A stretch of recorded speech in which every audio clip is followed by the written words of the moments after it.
Learning to trust yourself is a practice. Learning to love yourself and to give yourself the benefit of the doubt, not a man. Learning to give yourself the benefit of the doubt is a practice. Women do men a disservice when we aren't honest about how their treatment is affecting us. If you're with a healthy man, if you're with a man who genuinely respects and loves you, he wants to hear how to please you best. He wants to hear how his actions are affecting you.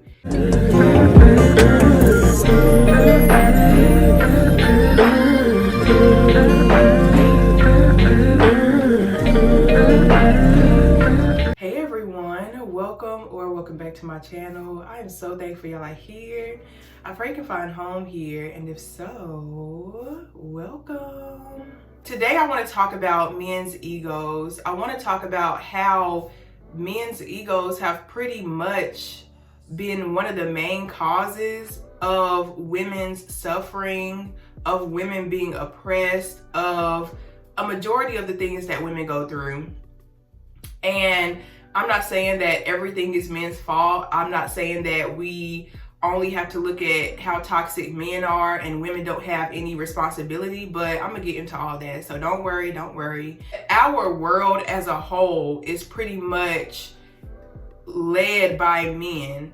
It's very men focused. How can we please the man? How can we make the man feel like Superman? How can we pat his insecurities dry? How can we make sure that a man doesn't have to take true accountability? And don't get me wrong, this is not every man. I can't say that every man has a toxic, male ego. I can't say that every man disrespects women or treats his family terribly, but the society that we've grown up in as a whole has taught women that we have to protect men. The way I grew up in my family, I learned very quickly that you don't hold men accountable for real. Like, you don't sit around the table and point out what a man did, whether that was some type of abuse, whether he said something incorrectly, whether he hurt your feelings. You never point out what a man does.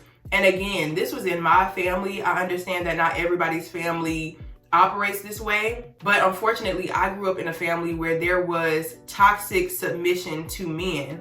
And I feel like it's very heavily fueled by religion, where what do we call God? He, him, man.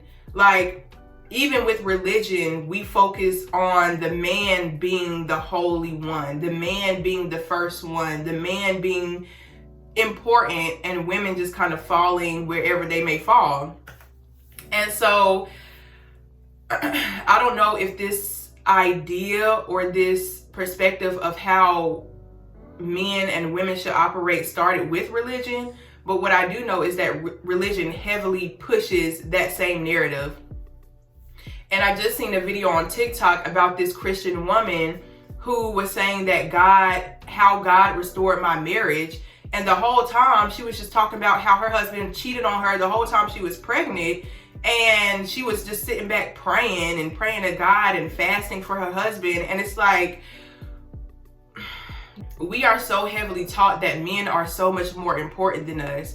We're taught that men, again, have this knowledge or have this power that women just can't access. We just don't have. And I think a large part of it too is that the how do I say it? What's that word, y'all? I'm just gonna say men-led because I cannot pronounce that P word. I keep forgetting it. But this men-led society that we live in has taught women that if you try to possess any of your human power as a woman, if you step into your ego as a woman, you're going to scare men away.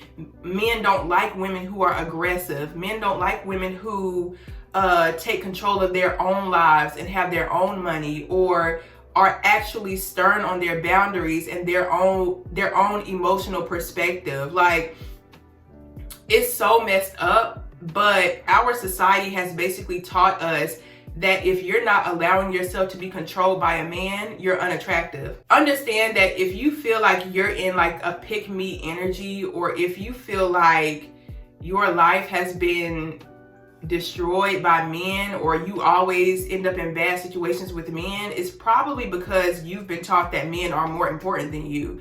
It's probably because you've been taught that you should submit to men, period. Not safe men, not financially stable, emotionally stable, mentally stable men. No, you should just submit to a man because he's a man.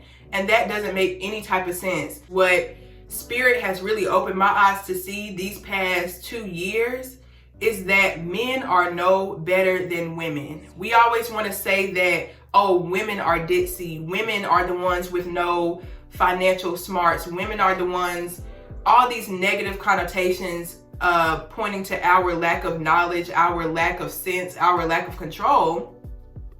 But the reality is, a lot of men, the same amount of men you'll find out here, even with dating and stuff like that, is that it's a lot of men who are just as ditzy as they want to make it seem like women are. There are a lot of men, plenty of men, who are not financially stable, who can't find $100 for an emergency if their life depended on it.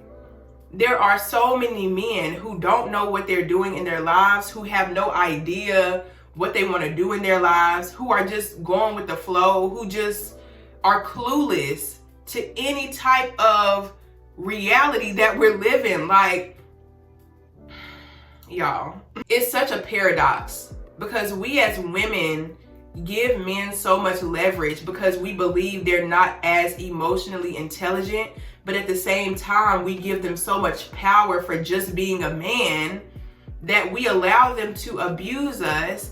And then we use our emotional awareness to say, oh, he's just traumatized. Oh, he's just, y'all see how that works? We allow them to take all this power over us. And then on the flip side, we're emasculating them and still holding a safe space for them to land because of their traumas. Because, oh, they just need to learn how to love. We just have to love the pain out of them. We just have to show them love their mother never did. All this bullshit. And I never cuss on my channel, but y'all, bullshit.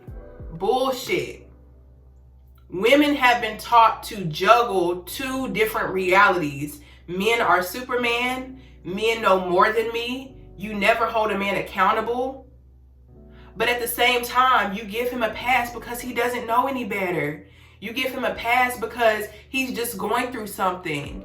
You give him a pass because, oh, he's just been busy. That's why he's inconsistent. He's just been busy. But at the same time, he's such a man. He just knows so much. He's just so smart and so intelligent. He's just so. Do y'all see how that can make you confused? Do y'all see how destructive that thinking alone can be in your relationships with men? In your relationships with other women who see the bullshit and call it out? Y'all, I grew up with this mentality. I grew up with this mentality where it was taught to me, but I've always subconsciously known that women can be definitely 100% smarter, more intelligent, more aware, more stable in every area than a man can be. And that's not to pump my chest or to create a competition energy with men, but it's just a reality. It's just a reality. And like I told y'all, these past 2 years have really shown me in real life, manifest, how I can be in a situation with a man and see things that he just doesn't see. We want to believe in the male ego because it gives us a sense of safety. How Disney shows the prince rescues the princess.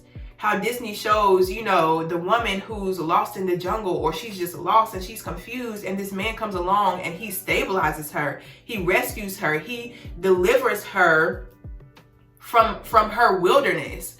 We've been made to believe that men are some form of God. We've been made to believe that men will rescue us. Men will emotionally control you and abuse you. Men will beat on you. Men will let you handle things just because they think you got it and they don't want to help. Men will use your naivety, your naiveness, your naive spirit against you if it helps them. Men will abandon you at your weakest moments. Men, not all, men can be very evil.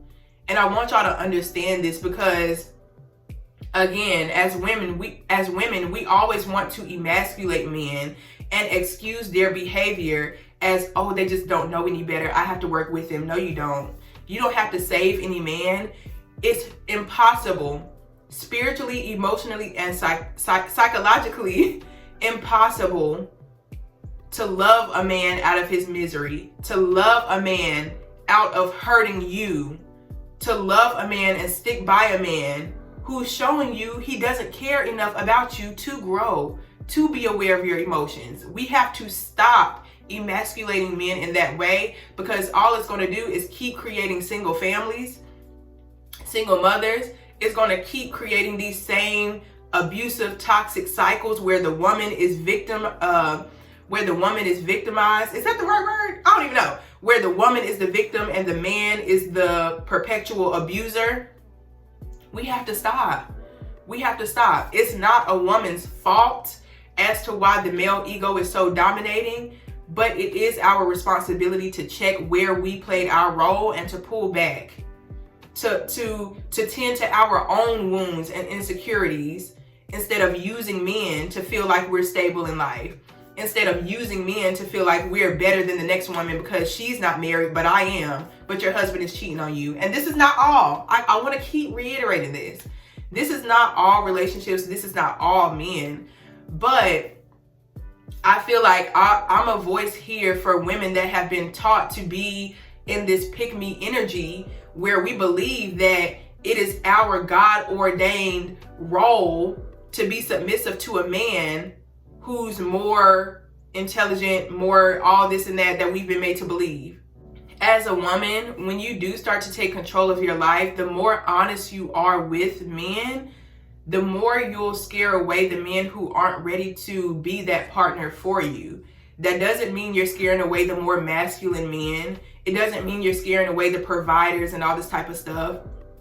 You'll be surprised at how many masculine provider men are attracted to women who actually have some sense. You'll be surprised how many masculine, disciplined men are actually attracted to a woman who uses her voice, who is assertive. We've been made to believe that being assertive and being in control of our own destiny is somehow unattractive to men. And I'm here to tell you that that's a lie. The toxic male ego goes so deep that this is not statistic, but I believe 65 to 80% of women fake it, even in the bedroom. Okay, I know this topic is a little bit taboo. I know. I feel like this is not statistic again, but I believe almost 80% of women fake it in the bedroom due to the toxic male ego. Let me explain. Faking it is not just faking an orgasm. Faking it is not just pretending to orgasm. Faking it can be sleeping with a guy that you're not even attracted to. Faking it can be not telling a guy when something hurts, when something genuinely feels uncomfortable and you're just going along with it. Faking it can be allowing a guy to have control over you that you didn't agree to, not giving a guy consent. Faking that you actually want him to be on you, that you actually want sex from him. Faking it can be not telling him what you want, not telling him what really feels good. Faking it for a woman means you're not fully present in that sexual moment because you've been taught that sex is for the man. Sex is for his pleasure. Whatever he wants, I will do. Whatever he says, I will do, because it's not about my pleasure. It's not about my body. It's not about me being respected. It's about him getting a nut. The male toxic ego has ran women for way too long. And this is not all women. Some women have been up on game. They understand men. They understand their own power. But for a lot of women of all colors, of all races, ages, we have to wake up and be honest about how we've been taught men need to be treated, how men want to be treated. women do men a disservice when we aren't honest about how their treatment is affecting us. If you're with a healthy man, if you're with a man who genuinely respects and loves you, he wants to hear how to please you best. He wants to hear how his actions are affecting you. He wants to hear what you want and what you need so that he can be a good partner to you. A man who doesn't care about your emotions, he doesn't care about what pleases you, he doesn't care about what helps you feel safe in a relationship, that type of man is not masculine. He's not a provider. He's not all these macho terms that we want to use, even if he does have money, even if he does look masculine, present masculine. A man who doesn't want to respect the feminine, which is half of this world. I know it's not exactly half, but a man who genuinely dismisses the feminine, who genuinely dismisses or abuses a woman, is a very ignorant man, a very unsafe man, a man who just might be in competition with you. The thing about a healthy woman, a healthy feminine, is that she doesn't disrespect the masculine, but she also understands that the masculine has limitations also. She understands that men aren't Superman, so she doesn't put those crazy expectations on a man whenever he can't deliver 100% because he may be going through something. She doesn't create excuses for him hurting her, but at the same time, she isn't putting him on this pedestal of expectations where he can never reach them or he can never be human. You get what I'm saying? Save yourself. Don't wait on a man to save you. Because guess what? A man who comes in and emotionally saves you, psychologically saves you, is also a man who has a lot of power and control over things that you should be taken care of. And a lot of times, women who need to be saved emotionally and mentally end up at the hands of narcissistic men. They end up at the hands of abusive men because these abusive men understand that she's depending on me for her sense of self.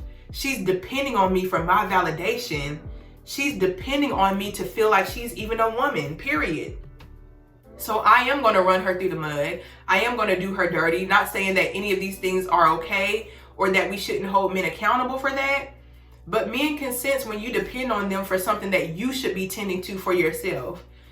Men can sense when you need them, when you're craving them, when you can't let them go, when you'll forgive them for anything because they have a part of you that you should be healing in their hands. They can sense when you're insecure. They can sense when I don't even know. They can sense it though. They can sense it, girl. They see it.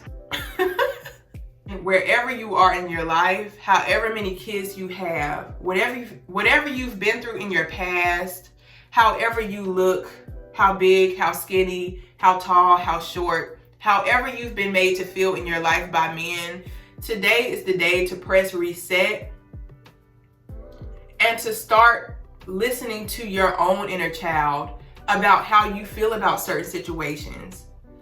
Start accepting yourself. Start showing yourself compassion. Start giving yourself validation. Trust yourself. You have to trust yourself. A lot of us have been taught not to trust ourselves so that we put our trust in somebody else that really may not even be healthy for us, that may lead us down a road that completely destroys us and what we want for our own lives. When you first start out trusting yourself, it doesn't get any easier. The day you decide, I'm going to start listening to my intuition, I'm going to start listening to that little voice inside of me, that day, that decision, it doesn't get any easier the longer you wait. Learning to trust yourself is a practice. Learning to love yourself and to give yourself the benefit of the doubt, not a man. Learning to give yourself the benefit of the doubt is a practice. It's a muscle that you have to strengthen, because when you're taught all your life that you don't know any better, when you're taught all your life that you're weak, you're the weaker sex, when you're taught that what you have to say, what you have in your heart isn't important, when you're taught that, oh, it's a dog-eat-dog world, you can't be feminine, you can't be soft, you can't trust other people, when you're taught that all your life, when you're taught these things over and over all your life, it becomes a threat to your life to trust yourself and to actually relax in your femininity, to actually trust that little voice inside of you. So it's going to feel like, should I really be trusting myself? Should I really listen to my intuition? Like, should I don't know. It's going to feel weird. It's going to feel like you're doing the wrong thing, but I promise you're doing the right thing. I promise.